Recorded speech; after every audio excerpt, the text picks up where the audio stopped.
Hi, I'm Coach Nicole, a fitness expert from sparkpeople.com. In this video, I'm going to give you a quick overview about foam rollers. You're probably starting to see these a lot more often at the gym. They're often used in physical therapy settings as well, and people are starting to buy them and use them at home. So what exactly is a foam roller? Well, as the name implies, it's made of foam, a kind of foam called ethafoam. And you might also sometimes see inflatable rollers, and I'll talk a little bit more about that later.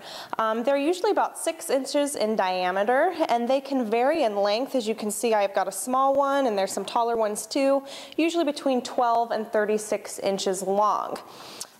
Different foam rollers have different sort of hardness levels. Some of the white ones, and this blue one is actually similar in material to this one, they're a little bit softer.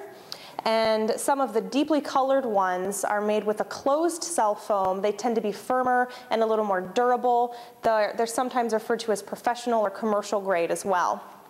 There's a few other types I don't have a sample of that are cut in half, so it's kind of a little cylinder, a little half-shaped one, and those are more typical for beginners, and obviously they wouldn't roll, but they'd be more stable. So why would you use a foam roller? There's 3 main things that you can use a foam roller for. The first is called myofascial release, but you don't hear that term quite as often. Most of the time you hear people talking about rolling on a foam roller, sort of like a self-massage kind of thing, and it helps to decrease tightness and stiffness in the muscles, which can in turn increase your flexibility and your mobility. And that's one of the reasons why in physical therapy settings it's sometimes used.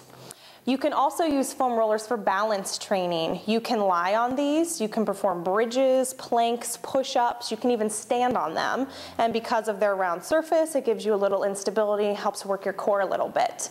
You can also use them in strength training. I mentioned some of the examples before related to balance training, but you can kind of incorporate foam rollers into a lot of traditional strength training exercises as well for an added element of intensity.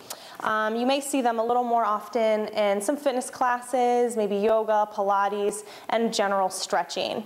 If you're interested in buying a foam roller for home, some of the softer ones, they're a little less expensive, usually around $20. The more professional grade ones, a little more durable and harder, those will cost $30 and up. And then we'll end with a couple quick safety tips for using your foam roller. The myofascial release, that rolling massage that you do on it, can be really painful. And in general, if it feels painful, that means you've got a lot of tightness and stiffness, and you probably actually need to be using a foam roller more. If you have any balance issues, vertigo, it can be difficult to use a roller, so practice caution there. And people who have hypermobile joints are more prone to injury when using foam rollers, as are people with certain skin conditions. It may aggravate those conditions. Just be careful when you're working out with these. We've got some exercises on sparkpeople.com that show you how to use them, as well as some additional videos. So that's your intro to a foam roller. For more fitness ideas, visit sparkpeople.com.